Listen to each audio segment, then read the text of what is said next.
Superman and Lois um, has had 15 episodes. It has ended for season one. And you know what, KC? It was an amazing season. I wouldn't say one episode was filler. At best, maybe an episode was 6 out of 10 or 7 out of 10. All of the episodes for me, most of them were 8, 9, 10. Absolutely brilliant. And Superman and Lois has ended, and I'm looking forward to season two already. They're going to start production next month in September. I don't know when it will come back, but you know, Tyler Hoechlin has proved to me that he is a very, very good Superman with the right material. On the CW with Supergirl or the Crisis on Infinite Earths, the material just was not good enough for him whatsoever. Here, he has got that material. He's got the budget. He's got the characters around him to really showcase how great he is. But the last couple of episodes, Morgan Edge, Tal Rho, his big master plan is to recreate Krypton on Earth, very much like General Zod in Man of Steel, that kind of similar kind of plot. So, episode 14 is titled the Eradicator. Now, the Eradicator is this device that's able to put Kryptonian consciousness into people. Now, his plan was to put them into the people of Smallville because ex-Kryptonite is in Smallville, and I don't know really what way it's done, but the people of Smallville are easier to manipulate with the Kryptonian consciousness because I don't know if they're exposed to it chemically or whatever like that because they live in Smallville because that's where Clark landed. But that was his plan. Now, episode 14, there was a massive kind of city fight that was very similar to Batman v Superman. The opening sequence for Bruce Wayne is going through the car. He's on the phone to Jack, who's in the big he's in Wayne Tower. We get something similar like that in this episode, a very similar shot where there's a guy on the phone and Superman and Tal Rho are fighting and they smash into a building. Very similar shots like that. But yeah, so it was a massive sequence, where you got Steel, John Henry Irons, and Superman have to work together to take on Morgan Edge. You've got, Morgan Edge is kind of his sidekick there as well, a kind of a female Kryptonian. He has some Kryptonian consciousness into random people, and Superman and John Henry Irons have to work together.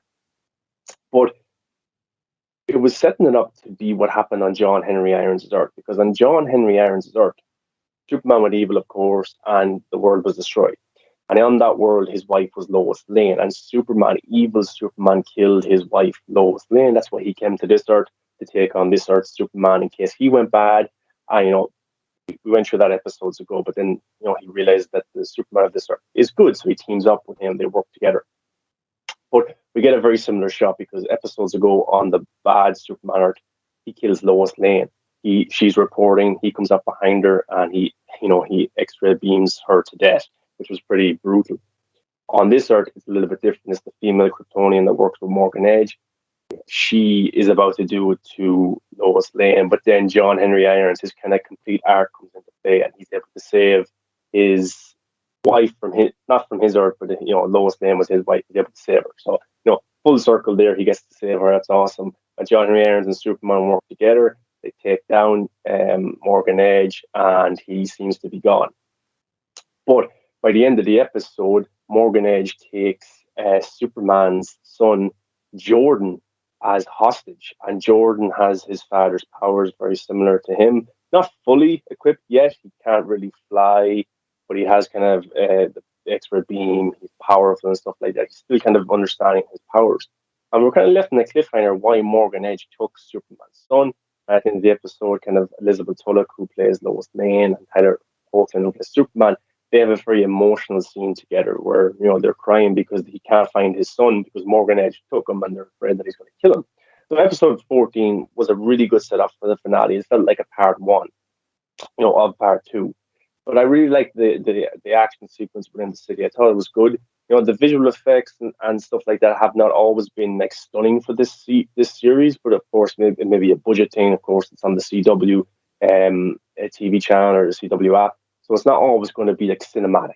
But I think they try at times. A lot of the shots are similar to movies, and they try and give us the best atmosphere that they possibly can.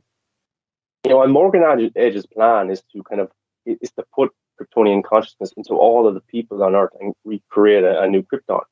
And as the Eradicator, he uses the Eradicator, which is the device that's put Kryptonian consciousness into people, and he absorbed it.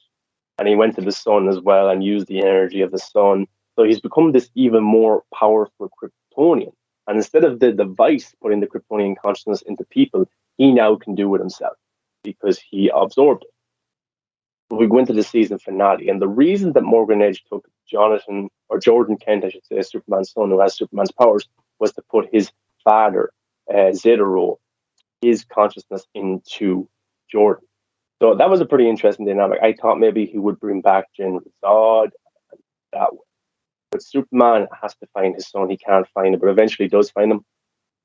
But while Superman is preoccupied kind of trying to get his son back together, bring his son back because, Kryptonian consciousness is in his son's head, he is distracted there, and John Henry Irons has to come up with a plan to take on Morgan Edge by himself. And Casey, are you familiar with Steel as a character, the hammer that he has? Nope.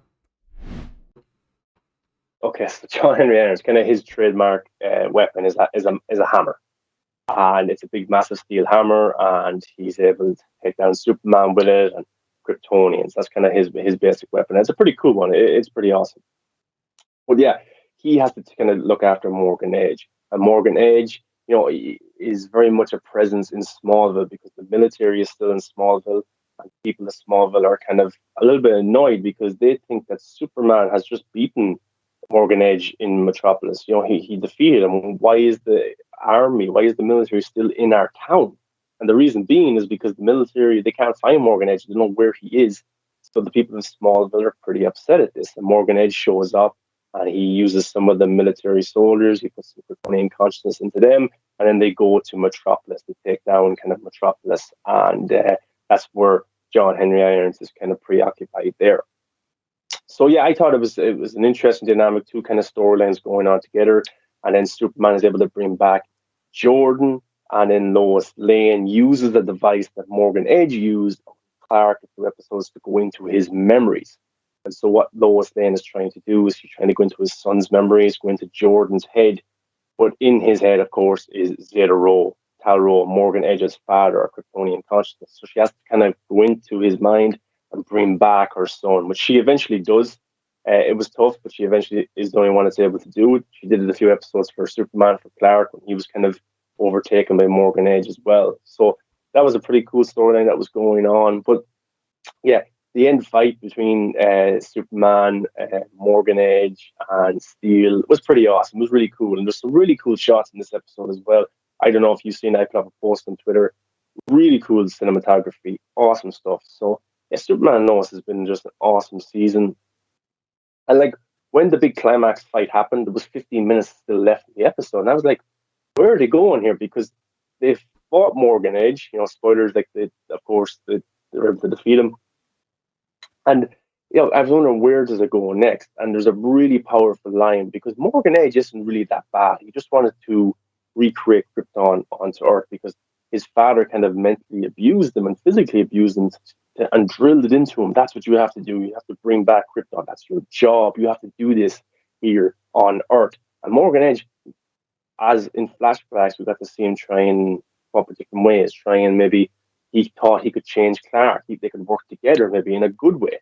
But he was beat into him mentally and physically that he has to be the one that brings back Krypton. And the only way to do it is by killing all the people on Earth.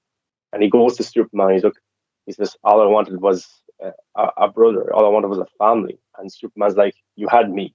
I was here. You had me. That was a pretty awesome piece of dialogue right there. Morgan Edge realizes that, yeah, maybe I didn't need to be bad, So that was awesome, man. I really enjoyed it. I got to see Morgan Edge kind of because he is the Eradicator. He has this powerful Kryptonian consciousness, this power absorbed from the device, from the sun, but Steel is able to knock it out of him with the hammer. So that was an awesome sequence. We have 15 minutes left. And John Henry Irons is a character who, of course, his wife and the other Earth was Lois Lane. And he goes to Lois and says, look, I would love to stay around, but I just can't. Every time I look at you, I see my wife. And Lois Lane understands this, and Clark understands this. And, John Henry Irons is about to leave, and then this kind of spaceship comes into the atmosphere and lands in the Kent farm. And everyone's like, who is this? And out steps John Henry Irons' daughter from the Earth that he came from. And he thought that she was dead because he left her the only way that to save their Earth was to go into this Earth and stop Superman. He thought he could change things. But she comes to this Earth, I don't know how, I don't know if her Earth was destroyed or not, but she steps out of the spaceship and she looks at Lois Lane and she's like, Mom, which is interesting because it's not really her mom, it just looks like her mom. But on this Earth, Lois Lane did lose a child at the start of her birth, a girl. So, that's been a tough situation episodes ago for Lois Lane dealing with that kind of trauma again, knowing that she had a daughter on other Earth, but on this Earth she lost her daughter. So it ended on a massive cliffhanger like that, and it was awesome, Casey. It's a pretty good season of Superman and Lois. You should definitely check it out. And the performances are brilliant. The cinematography was really good as well. Of course, the visual effects could always be better. Heather Hoagland's suit, the S could be bigger. It could be a little bit brighter at times, but I really enjoyed it. And Heather Hoagland proved a lot of people wrong, and he's probably up there. Henry Cavill is my favorite, but Tyler Hoechlin is probably up there now at this stage because Henry hasn't played the character in a while.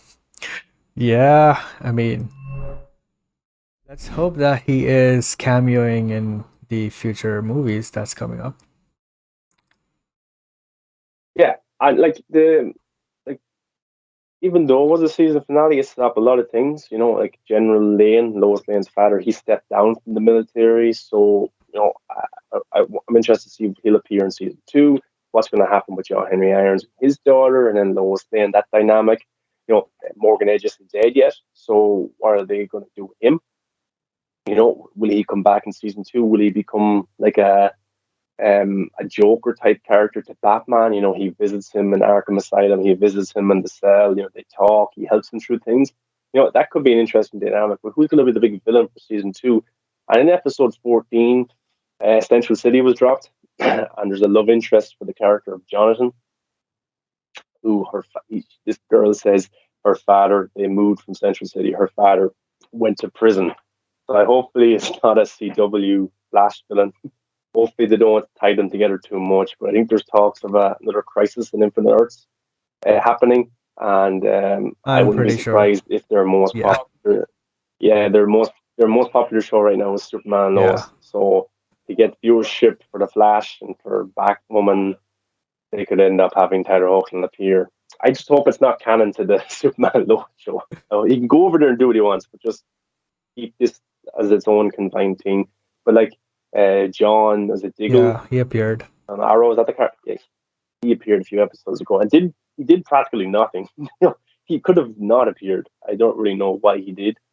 Um, but yeah, so I hope, man. I even think I seen some of the producers, I think, talking about a Flash and Superman crossover episode, and I was like, no, man, please don't do this. Just don't do this. Because this feels like its own story, and it feels like we're on a journey with these characters. And the character development was amazing because in episode 1 or 2, Jordan is like this teenager who's depressed, going through anxiety and stuff like that.